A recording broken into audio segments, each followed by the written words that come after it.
নমস্কার, আমি নিতু। আমার ইউটিউব চ্যানেল নিতুর রান্নাঘরে সবাইকে স্বাগত জানাই।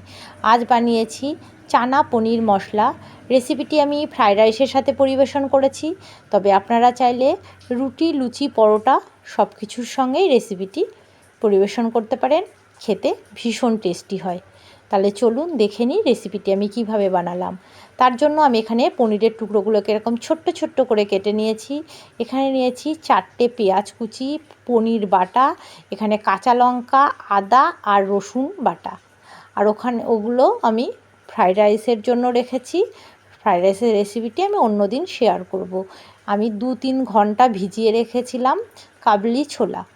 এবারে আমি একটি প্রেসার কুকারে 4টি সিটি দিয়ে ছোলাগুলোকে এইভাবে সিদ্ধ করে নিয়েছি। তবে আপনারা ছোলা বুঝে সিটি দেবেন, প্রয়োজনে 6টা সিটিও লাগতে পারে। এবারে কড়াইয়ে তেল দিয়ে আমি পনিরের টুকরোগুলোকে সুন্দরভাবে ভেজে নেব।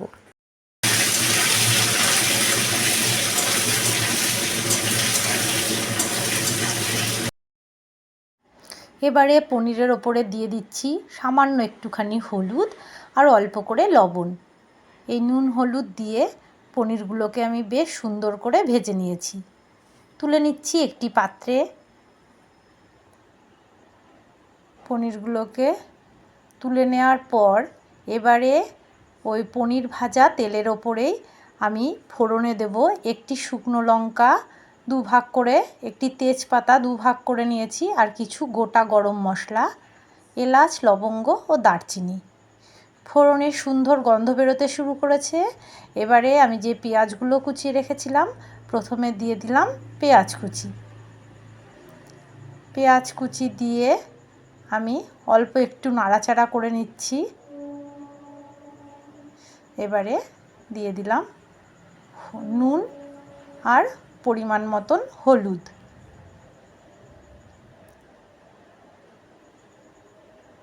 পেঁয়াজটা একটু নরম হয়ে এলে তারপরে আমি বাকি মশলাগুলো এখানে ব্যবহার করব। আমার কাছে টমেটো নেই। টমেটো যদি আপনাদের ঘরে থেকে থাকে তাহলে অবশ্যই দেবেন, তাহলে খুব ভালো হয়। এবারে দিয়ে দিচ্ছি কাঁচা লঙ্কা, আদা ও রসুনের যে পেস্ট করে রেখেছিলাম সেইটা দিয়ে দিলাম। এখানে আমি একটা মাপ চেয়ে নিচ্ছি।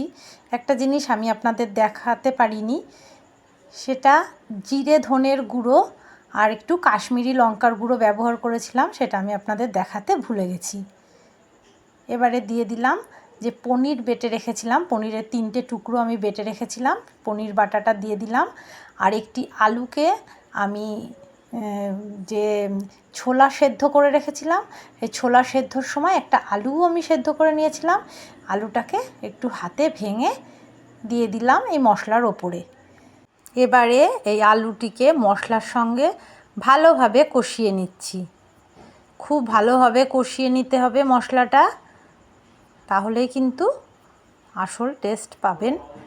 দেখুন মশলা থেকে তেল ছেড়ে দিয়েছে। এবারে সেদ্ধ করে রাখা ছোলা ঢেলে দিলাম। ছোলাটা কিন্তু একটু বেশ ভালোভাবে সেদ্ধ করতে হবে, যাতে গলেও না যায় আবার শক্তও না থাকে। এবার ছোলা দিয়ে সব কিছু একটু ভালোভাবে নেড়ে চেড়ে নিয়ে এবার ফুটতে দেব মিনিট 10 মতন। খুব ভালোভাবে ফুটে গেছে। এবার দিয়ে দিচ্ছি ভেজে রাখা পনির। রেসিপিটি ভীষণ টেস্টি হয়। একবার আমি যেভাবে বানালাম এইভাবে বানিয়ে দেখবেন। এবারে আমি দিয়ে দিচ্ছি ভাজা মশলা। এই ভাজা মশলার রেসিপি আমি অনেকবার আপনাদেরকে দেখিয়েছি। আর একবার বলে দিচ্ছি, এখানে আছে জিরে ধনে ভেজে গুঁড়ো করে রাখা, দিয়ে দিলাম ভাজা মশলা আর হাফ চামচ ঘি, দিয়ে দিচ্ছি একটুখানি গরম মশলার গুঁড়ো।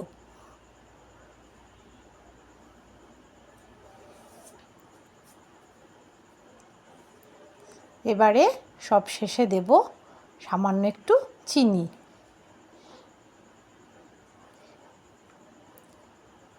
রেসিপিটি আপনারা কে কোথা থেকে দেখছেন আমাকে কমেন্টে অবশ্যই জানাবেন।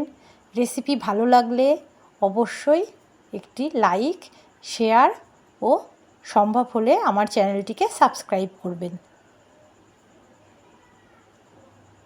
দেখুন কতটা সুন্দর হয়েছে।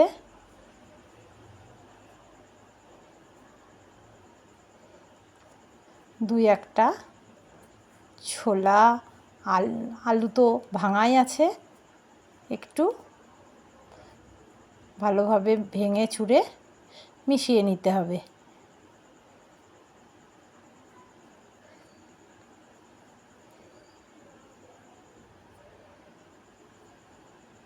একটু হালকা হালকা করে একটু ভেঙে দিতে হবে। দিয়ে আপনাদেরকে একটু তুলে দেখাচ্ছি। রেসিপিটি আমার সম্পূর্ণ হয়ে গেছে, আপনাদের একটু তুলে দেখাচ্ছি। দেখুন কতটা সুন্দর হয়েছে। তাই অবশ্যই আমি যেভাবে বানালাম একবার এইভাবে বাড়িতে বানিয়ে দেখবেন, আশা করি ভালো লাগবে। তাহলে আজকের মতন এই পর্যন্তই, আবার দেখা হবে অন্য কোনো দিন নতুন কোনো রেসিপিতে।